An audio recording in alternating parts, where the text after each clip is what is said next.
I wanted to really put our people back on the map because we were all supposed to not have survived. So I started researching stories.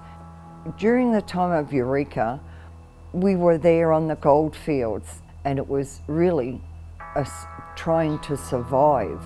Well, it did have an impact, you know, like you can see the trees were being cut down, you know, and the landscape was disappearing and the animals were going further and further in the bush and disappearing.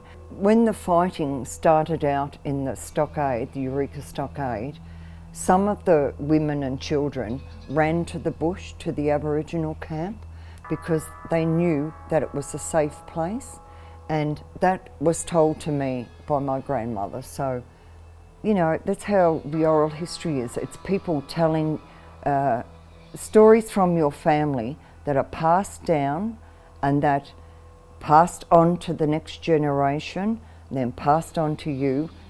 To survive on the goldfields, they done possum skin rugs, performed corroborrees, and some of them were mounted police, and then some did find gold, you know, that's another story.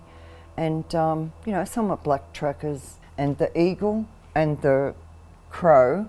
Bunjil and Wah are the two moieties. Bunjil, the eagle, is our creator spirit, and Wah, he's, you know, another moiety. Mount Warrenheip is the mountain there, and if you go to any place in Ballarat on top of the hill, you can see Mount Warrenheip. It stands out, good for smoke signals. When they came from Melbourne and they made the attack on the stockade, they, you know, there was just heaps and heaps, hundreds of soldiers storming over the makeshift fortress. And Peter Lawler got shot in the left arm, I think it was, yeah.